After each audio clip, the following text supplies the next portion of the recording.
All right, welcome everybody. Dunn and Drew host another Bleacher Report post-game stream, and what you're seeing right now is the catch that even if you're at the stadium like we were, you already dismissed that. You were like, all right, I think it would, if that wasn't a catch, I think it was fourth down.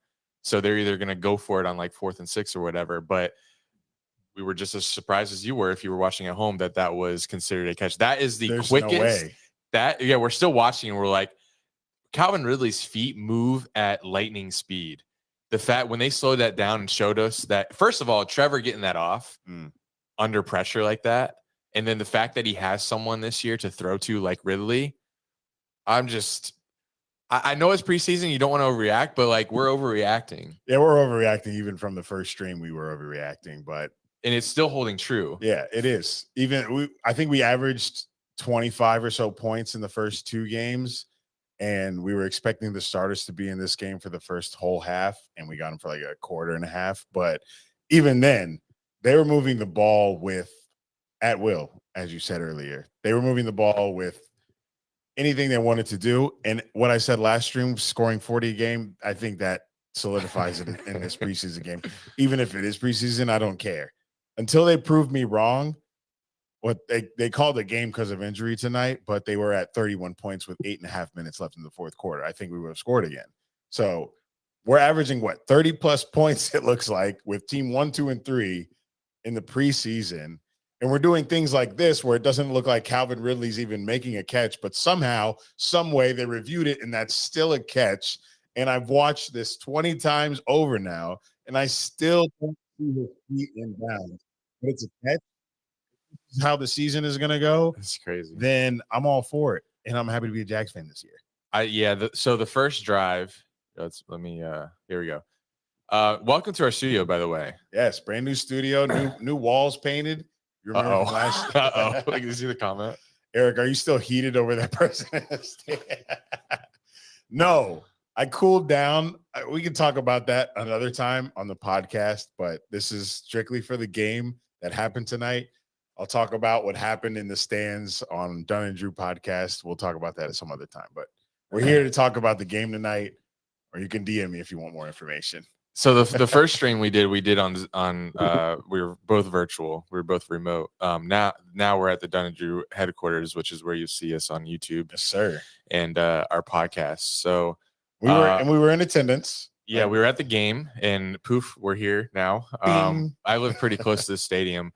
That tailgate was awesome. Yeah. It's like we never left. Yeah, it was nice to be back. It was a little slow driving up, but when we get there and we start doing our thing with the drinking games, it's when it becomes lively, and then things escalate, and then it becomes a real game. It felt like a regular season game the way the stands were going. It was 100 degrees out, by the way, today, which is why I made him take the shirt off that he was wearing and put on a shirt from my closet, the only shirt probably from my closet that would fit him. Like I'm not looking forward to these next 2 games at home in September because it's super hot and I'm a super sweaty guy and it's disgusting. But what's up, Waldo? Shout out Waldo from Texas?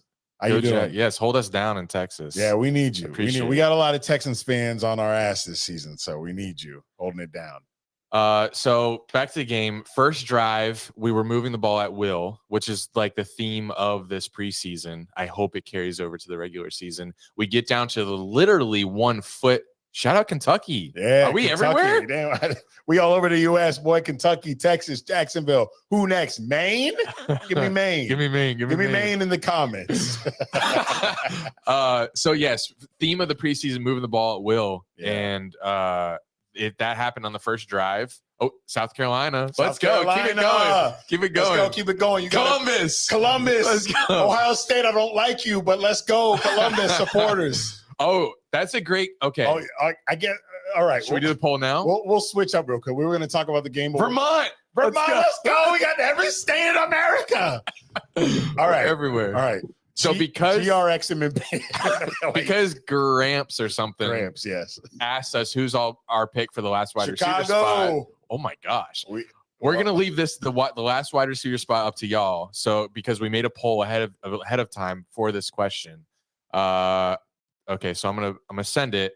Just let us know, and we'll read the responses in a second. So let's go back to first drive. Move the ball at will. It came down to the 1 foot Arizona. Shout out Arizona. Arizona. We just came from there.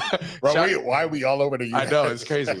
We came down to the 1 foot line, and then Tank fumbled it. And I'm not that upset. I don't think he's going to be a fumbler. Right. So you said he was watching ETN film. Yeah, that's the joke I had. Tank Bigsby was watching ETN highlights from early in the season last year.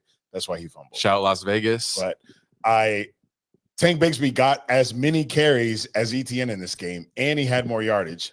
Let me check that real quick. I don't want to be wrong in my stats. We don't need to be right. It's all right. But he had 2 less yards on 2 less carries. So Tank's Bigsby. I'm tanked. Tank Bigsby had 6.2 average. ETN had 4.9 average. Tank Bigsby is going to be a force. I'm not worried about that fumble at the goal line. Understand it happens. Just fix it for the regular season. Okay, it happened in the preseason, but the fact that the Jags were able to move the ball like that on their first possession, it's okay with me. Like if that happened the regular season, of course we'd be angry as Jags fans, but in the preseason, it's okay. We moved the ball so well. Tank Bigsby was running so well. ETN was running well. Everything was going so swimmingly on that drive. It's like swimmingly, nice Dolphins. Who are we? We are different this year. We are so different. And it was the first team Dolphins as well. Offense, defense, first team for the first quarter. It didn't matter. That's who we were playing. I don't even think I have a loser for the Jags from this game. I will say the loser is probably 5 Jaguars that took a wrong angle on Tyreek Hill on that first play. Yeah. That first play of Tyreek, I was like, oh, God. After that, I already know that Tyreek Hill is different, but just seeing him in person, it's like you have to – he's unguardable. He is one of like him, Derrick Henry, Travis Kelce. Like I put those 3 guys up as like the unguardables of the NFL. And that was interesting to see. That was the first play, wasn't it? Yeah, that was the very first play. Yeah. And Tyreek Hill just went for 35 yards. It felt like on the first play. Yeah, it was crazy. We moved the ball first drive, didn't score, and it felt like kind of 2022 vibes from the Jags because when our first team offense started versus the Cowboys, Trevor threw a pick. It's like, what the heck? Why can't we carry this momentum into the end zone? But we get the ball back and we score a touchdown and we move the ball at will again. And that's when the Calvin Ridley catch happened. And I'll show it again for those of you that just in here. And I was in, so this is where I kind of went away from you in the stadium to talk to Logan Bowles, photographer for the NFL. And this play happened during that. And I swore up and down that this catch was not in bounds. They reviewed it. They showed it. And where was his 2 feet in? Like, obviously I want him to make that catch and I want his feet to be in, but I still don't see it. Replay after replay, I just do not see 2 feet in bounds. Let's see what other videos he has. I just love that we have, like, when it was like 2nd and 6, 3rd and 6, I was just like, well, just throw it to Calvin on and out, because that's just what seemed like was working the whole game. And then I saw Kirk over the middle. That was awesome. And then I think what opened my eyes to the fact that we're just so loaded this season, and like, back to the conversation of who are you going to guard, is when ETN scored the rushing touchdown up the middle on the second drive. Yeah. And we had Ingram wasn't even in the game. And I saw you have Zay Jones, Christian Kirk, and Ridley out there. And it's like they have to pay a lot of attention to them. And one of the fans sitting next to us, he's like, just run up the middle. Like, they're too focused on the other guys. They ran up the middle. ETN gets an easy rushing touchdown. I feel like this can be all year. And I can't wait. Didn't it feel like they ran the ball a lot more this game than they did in the last game? It felt like there were a lot more passing plays in the last game than it did this one. I felt like we used ETN, Bigsby, Hasty, and Dearness Johnson a lot in this game more than the first. It felt like that Doug Peterson was like, let's run the ball this game. So a few throws, but let's focus on the run game this game. Did it feel like that? I feel like it was a second drive where we just kept running because it kept working. It was just handoff. And Tank, the second drive is when Tank had that really nice him run where he like shedded 2 tackles and like pushed off another guy. Yes, Waldo. Yeah, we definitely, once they slowed it down and paused it on the big screen, you could tell it was a catch. The fact that he was able to keep it, Ridley was able to keep his first foot down. Like he has so much talent with his feet. So much talent, so much control with his body. It's unreal. And the fact that Calvin Ridley's able to do that after being off for a whole year and still being able to be this elite. I love how hype he was for it too. Yeah. As far as just the technicalities of his position, him able to do that after being gone from the game so long that's just natural talent. It can't be taught. You just have an absolute stud at wide receiver, and the Jags absolutely fleeced the Falcons for him. And I can't wait to see what more he can do this season, because we haven't even unleashed the playbook. Doug Peterson hasn't even unleashed the playbook this season. And we're just seeing a little small glimpse of what this Jags offense can be. We scored 31 points with 8.5 minutes left in the fourth quarter, and this wasn't even complete starters playing. We're able to do that with team 1, 2, and 3. Why shouldn't we be able to do that with? Okay, there it is. That's just insane. Like, where's the other foot? At the right. That looked like one foot. Hey, credit to the refs for the refs. Like initially, you're like that ref right there. He's like incomplete, and then they moved everyone up, and then they reviewed it. So I prefer that. Obviously, you want them to say, "Let's just call it complete. Let's review it." In the booth. What was a little goofy to me was Trevor Lawrence was trying to get that next play called like super quickly after that play, and they tried to do it real fast, but then they took their time a little bit, and it allowed for Mike McDaniels to throw the challenge flag. He was gonna get it anyway. Yeah, but I don't know. They were trying to run that play super quick, and then he got the flag out anyway. So result from the poll is most of you think that Elijah Cook should be the Jaguars 6 wide receiver. Despite who scored the long touchdown from was it from Beathard? Remember when we're walking to our car, CJ threw it. It was Tim Jones. Oh, yeah, but he was wide open. Yes. Like any receiver we would have been able to catch that. So Hopefully, let's show a receiver who wasn't wide open. This came from Nathan Rourke, who I don't know what we do with that third quarter. I would love to keep it. I don't want to get rid of Nathan Rourke. Yeah. Did we see him a lot this game? We just saw him. We didn't, but they did. Yeah. Here I'll show a good pitch and catch to Seth Williams. This was very contested. But this is just Nathan Rourke, like just continuing to make plays. Like, look at that. Ching, bling. Like that catch. We're just so deep at receiver. These receiver, like our second team wide receivers would be the starting core for the Jaguars team like 2 years ago during Urban Meyer. Pitiful.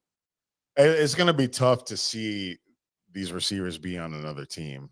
So here's the reaction from when you showed me the play from that Dolphins player, which is why the game was canceled. Right. The Dolphins player got hurt. It just didn't look like where'd it happen.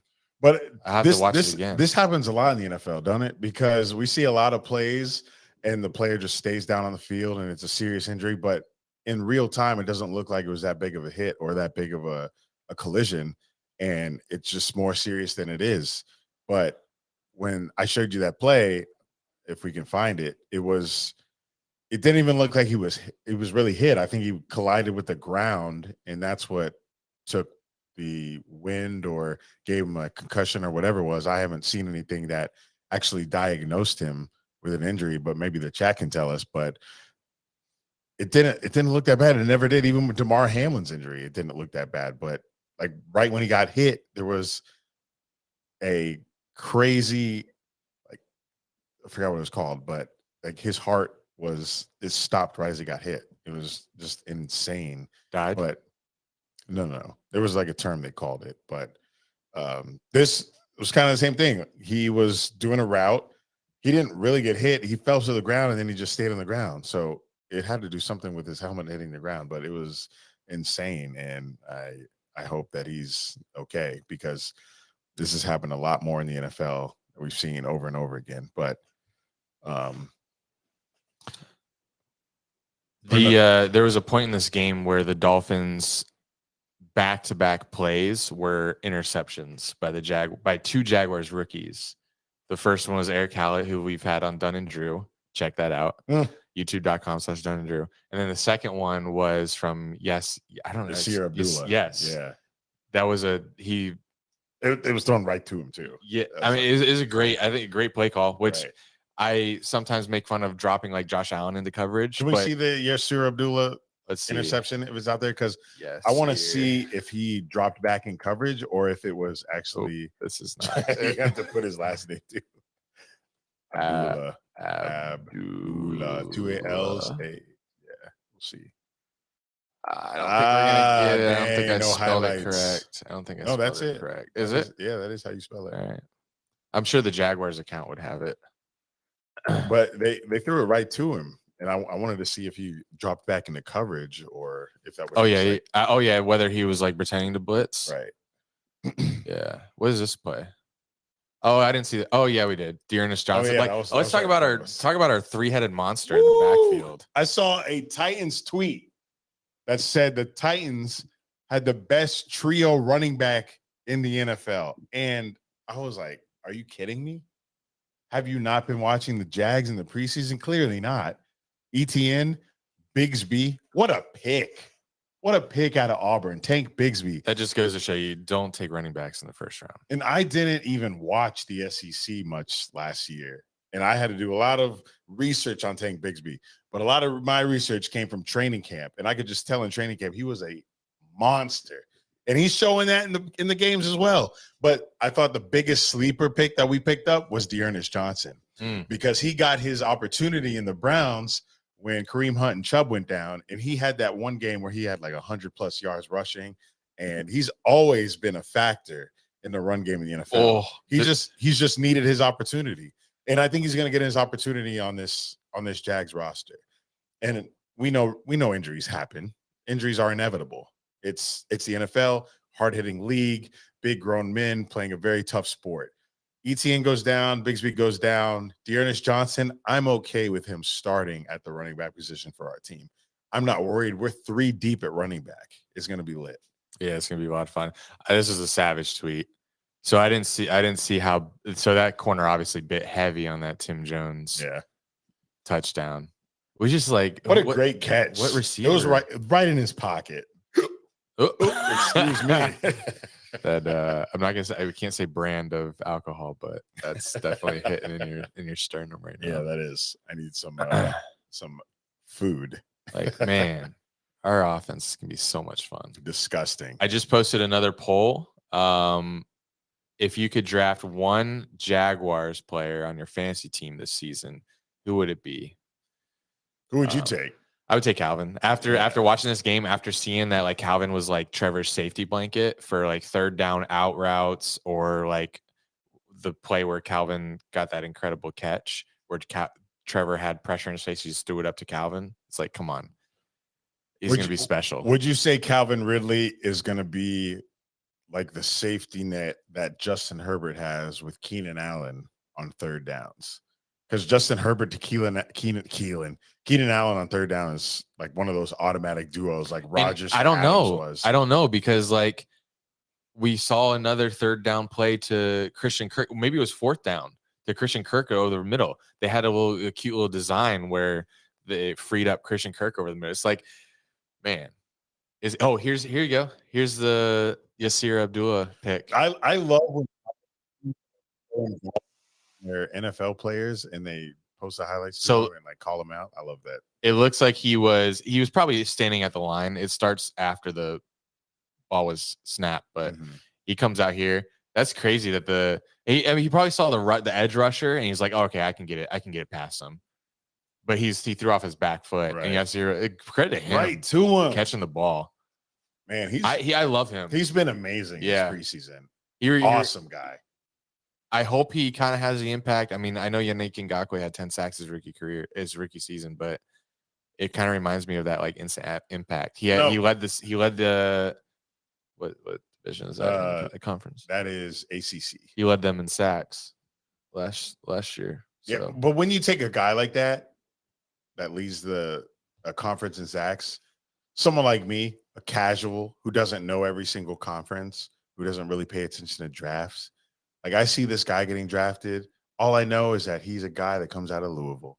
So when I see him drafted, I'm like, okay, let's see what he got. And this man has been an absolute dominating force this preseason. He's getting pressure. He's got an interception. If we can get that kind of production that we're getting from a rookie, Yasir Abdullah, if we can get that instilled into Trayvon Walker, who was a first overall pick, if we can get that same energy from him, if we get it from Josh Allen, we're going to be a force on defense. And maybe Jags fans can just chill. We don't have to be so heavy on getting a pass rusher because we might have him here if everybody can just do what he's doing, because he's been absolutely dominant in the preseason so far. So I hope he can keep it up when the regular season starts in a couple weeks. So here's that play where I was talking about, where just look at, like, you have Christian Kirk, like that could have probably also been a touchdown. You have Zay Jones and Calvin Ridley out there. So they have to pay attention to that. And then we'll just run it up the middle with, and then not only are we just going to run up the middle with ETN, it's going to be an option where Trevor can also keep it and go and run it himself. Like, what are you going to do? Like, look how easy. Yeah, that was super easy. And then here's Dunn and Drew's own Eric Hallett making the interception. I sent him a message. I sent him a message. I said, nice pick. On Instagram? Yeah. That's the only place we can reach him. Right through his hands, right to Eric Hallett. God, I hope he makes the team, man. What a toe touch for him. What an amazing pick. But like he said, we said earlier, Eric Hallett, we were able to interview him on our podcast, youtube.com/Dunn and Drew. Check it out if you haven't seen it. But great guy. I'm glad for him. I know Jack's hype. Jack's our third co-host. Just upload another poll. How many points will we score versus the Colts? Because that's the next game we're going to play. This I figured this would be the popular answer, 28-35. I heard when we're walking back, Dilla was like, if we get 11 possessions a game, which I guess that might be the average, we're going to score a touchdown on 4 of them. Wow. Is that the average 11? Doesn't seem a lot. I don't know. I don't know why he would say it. I mean, so 28 a game? I mean, that's what the Chiefs score. Sometimes a whole drive can take a quarter. I know. It's crazy. I hate when that happens. Yeah. So 11 seems legit, but I can easily see us scoring 40 plus on the Colts. 40 plus on the Colts. Oh, you heard it there. So you'd be the first vote there. If you guys have been watching Anthony Richardson, he hasn't looked too great. Obviously, he's going to start, but he's going to be starting against his Jags team, who is more motivated than ever. And they're going to know that they're going up against they know that they're going up against a rookie quarterback, and that defense is going to be more hyped than ever. And, you know, if you've been paying attention, the defense is focused on getting turnovers. I know that's probably standard in defense, but no, this defense wants to get the ball. They want turnovers. That's our mantra on defense. And what do we want from Anthony Richardson? We want those interceptions. And I think he's going to throw a couple in the first game. So I'm looking forward to that. And I hope it's Yasir Abdullah. We know he's making the team. You know when the roster cuts are? It's coming up. Yeah, this next week. We're going to see who our wide receiver 6 is. Uh-oh. A lot of Elijah Cooks votes on our poll. Okay. All right. Well, thank you for watching. We're going to wrap this video up now. Appreciate the support. Download you already have the Bleacher Report app, but continue supporting Bleacher Report and Dunn and Drew. We will talk to you Tuesday on our podcast. So tune in there. And we're going to take this video and upload it to our YouTube channel. So, yes, sir. And you can go ahead and end stream. I think there's a little delay after it, but